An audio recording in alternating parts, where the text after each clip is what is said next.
अब हम अंतर्राष्ट्रीय मातृभाषा दिवस के मौके पर आपको एक ऐसा विश्लेषण दिखाएंगे जिसमें भारत की अनेकों मातृभाषाओं का दुख और उनकी पीड़ा छिपी हुई है। और आगे बढ़ने से पहले आप भी याद कर लीजिए कि आपकी मातृभाषा कौन सी है और आपने आखिरी बार अपनी मातृभाषा में कब बात की थी।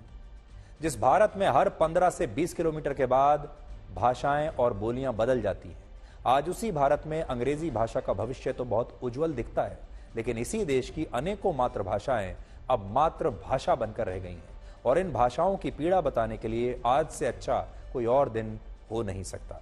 इसलिए आज आपके सामने ये मुद्दा उठा रहे हैं। आपको जानकर हैरानी होगी कि वर्ष 1961 के बाद से अब तक भारत में बोली जाने वाली कुल 220 भाषाएं विलुप्त हो चुकी हैं और अगले 50 वर्षों में 150 और भाषाएं विलुप्त हो सकती हैं। और ऐसा इसलिए हो रहा है क्योंकि लोगों ने अब अपनी मातृभाषा का प्रयोग करना ही छोड़ दिया है।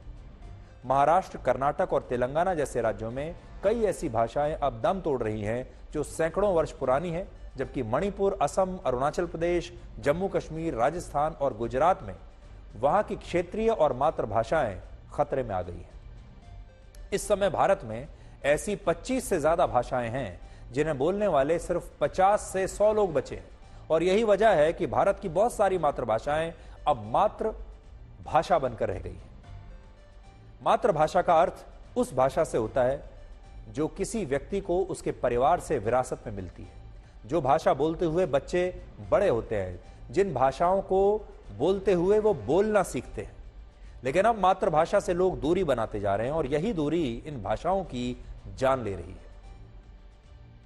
भारत में 19,000 से ज्यादा भाषाएं और बोलियां मौजूद हैं, जिनमें 22 भाषाओं को संविधान की 8वीं सूची में शामिल किया गया है। और ये वो 22 भाषाएं हैं जिन्हें देश के 96% से ज्यादा लोग बोलते हैं।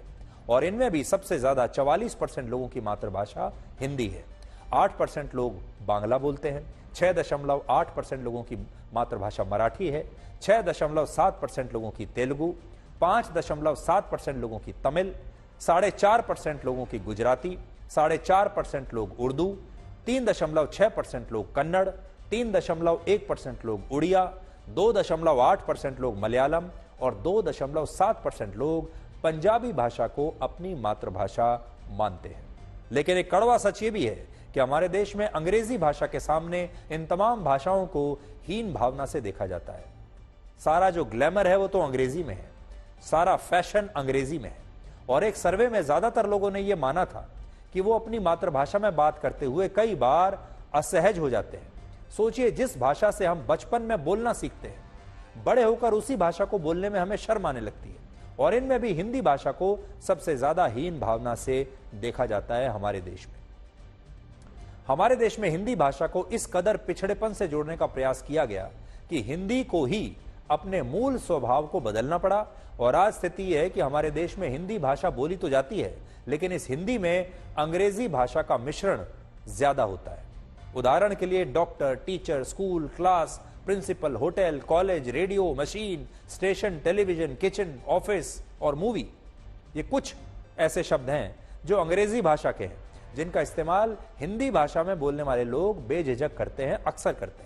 और इससे आप समझ सकते हैं कि जब हिंदी भाषा के प्रति लोगों की धारणा नहीं बदली तो हिंदी भाषा ने खुद को ही बदल लिया। और आज भी हम ये कहना चाहते हैं, हिंदी भाषा का जो दिल है वो बहुत बड़ा है और हिंदी भाषा ने अपने आप को इतना बड़ा किया कि उन्होंने दूसरी भाषाओं के शब्दों को भी अपना लिया। हिंदी भाषा एक ऐसी गंगा नदी के समान है। हम ये बिल्कुल नहीं कह रहे हैं कि आपको अंग्रेजी भाषा नहीं बोलनी चाहिए, ये स्पष्टीकरण पहले से सुन लीजिए। बोलनी चाहिए, बिल्कुल बोलनी चाहिए। आपको अंग्रेजी भाषा बोलनी चाहिए, सीखनी चाहिए। अगर इससे आपको रोजगार मिलता है तो वो रोजगार आपको जरूर लेना चाहिए। आपका और कोई प्रभाव बढ़ता है उससे तो आपको जरूर उसका इस्तेमाल करना चाहिए। लेकिन अगर आप किसी भाषा के लिए अपनी मातृभाषा से रिश्ता तोड़ लेते हैं तो ये उचित नहीं है। हम ये नहीं कह रहे कि आप अंग्रेजी मत बोलिए, हम ये कह रहे हैं कि अंग्रेजी के सामने अपनी मातृभाषा को भी हीन मत समझिए। और इस बात को आज आप मध्य प्रदेश के इन लोगों से समझ सकते हैं। ये तस्वीरें मध्य प्रदेश के झिरी गांव की हैं, जो राजगढ़ जिले में पड़ता है।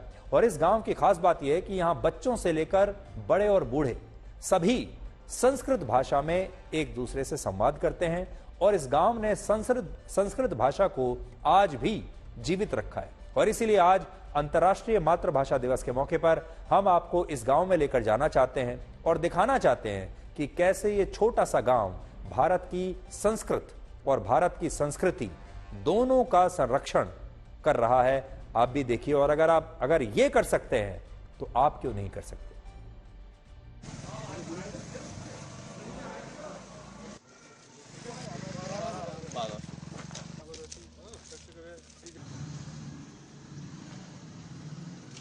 इदानीम अहम झिरी ग्रामे अस्मि, यानी मैं इस समय झिरी गांव में हूं। वो झिरी गांव जो देश भर में जाना जाता है अपनी संस्कृत बोली के लिए। मध्य प्रदेश के राजगढ़ जिले में ये एक छोटा सा गांव है झिरी, लेकिन इस पूरे गांव में आप जहां भी जाएंगे आपको संस्कृत के अलावा और कुछ नहीं दिखने वाला है। यहाँ के बच्चों से लेकर के बड़े बुजुर्ग तक हर कोई संस्कृत में बात करते हैं। हम जिस घर में इस वक्त जाने वाले हैं उसके बाहर देखिए आप, ये संस्कृत गृहम लिखा हुआ है। संस्कृत गृहम इसलिए ताकि ये एक बताने की कोशिश होती कि इस घर में रहने वाला हर शख्स सिर्फ संस्कृत में बात करता है। देवराज अस्ति, विष्णु अस्ति और द्विबालिकायाः अस्ति मंजूर गायत्री। गायत्री कति कक्षायां पठति? आवां फाइनल ईयर उत्तीर्ण अस्ति। संस्कृत का बचपन से ही आपको आती थी या फिर बाद में जब आपने सबको देखा बोलते हुए तब सीखी? बाद में देखा नहीं, विमला दीदी ने सिखाया हमको, तो बाद में सीखे हम। उस कक्षा पढ़ाती तो मैं पढ़वा जाती, तो ये सब सीख लिया मैं। अब आप लोग सब संस्कृत में बात करते हैं? मम चंद्रकला, मम भगिनी कृष्णा, मम भगिनी जमुना, मम भर्त्रा भैयाई।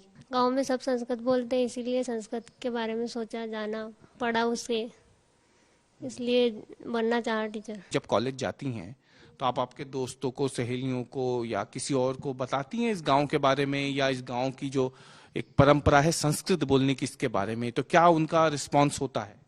जी सर, वो भी आती है, चाहती है कि हम भी देखें गांव में जाकर कैसे बोलते हैं, कैसे क्या करते रहते हैं।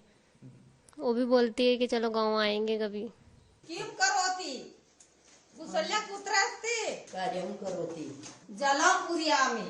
अहं कूपं गच्छामि। मम नाम कमलाबाई। और उम्र? उम्र 70। मम नाम सरदार बाई। चायं पिबामि, अहं जलं पिबामि, अहं रोटिकां खादामि। नमो नमः। कथमस्ति? अरे सुपिष्टिकं ददातु। कति रूप्यकाणि अस्ति? 5 रूप्यकाणि। एकं स्नानफेनकं ददातु। स्नानफेनकम् अस्ति? द्वयं। कति रूप्यकाणि अस्ति? 10। एषः कः? एषः बालकः। कः बालकः? एषः बालकः। भवत्याः नाम किं? भवत्याः। मम नाम नीतू चौहान। भवत्याः नाम किं? मम नाम रामपाल चौहान। कः बालकः? एषः बालकः। एषः बालकः।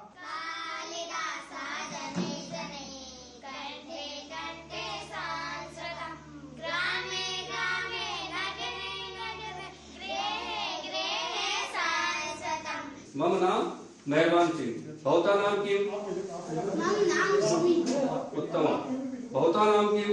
मम नाम अभिषेक चौहान। हमारे विद्यालय में सभी विषय चलते हैं, लेकिन संस्कृत विशेष कर हैं जो संस्कृत के माध्यम से हम उस विषय को पढ़ाते हैं, जिसमें बच्चे की बोलचाल की भाषा में मम नाम, भवता नाम, आपका नाम क्या है, मेरा नाम क्या है, जैसे हमारे रात दिन जो दिनचर्या में जो शब्द आते हैं उनको सिखाते हैं। घर पे खाना खाते, जैसे घर पे बच्चे घर पे जाते हैं तो इस थाली का मानिए तू, थाली लाइए, भोजनम परोसिए तू, चस्का आने तो, जलम आने तो, ऐसे बच्चे घर पे जाके जैसे उनके पिताजी को, माता पिता को बोलते तो पिताजी माता पिता को बड़ा आनंद आता है। इत्यादिकं सर्वं निवासं कुर्वन्ति। हरिजनपि अस्ति कुर्वन्ति।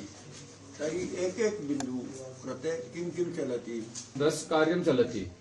नाली कार्यं, रोड लेवलिंग। अस्माकं ग्रामे प्रतिदिनं रात्रौ 8 9 पर्यन्तं। क्या हमारी संस्कृति जो है किसमें निहित है? संस्कृत में। यदि भारतवर्ष से संस्कृत को निकाल दिया जाए तो भारत का अपना कोई संस्कृति नहीं बचेगी। एक तो संस्कृत संभाषण जब से हमारे गांव में करने लगे, सबसे बड़ी बात तो अच्छी है कि बच्चों में एक अच्छे संस्कार, एक दूसरे की मर्यादाओं का पालन करना और बड़ों का सम्मान करना, माता पिता का सम्मान करना, ये अच्छे संस्कार तो आए ही हैं।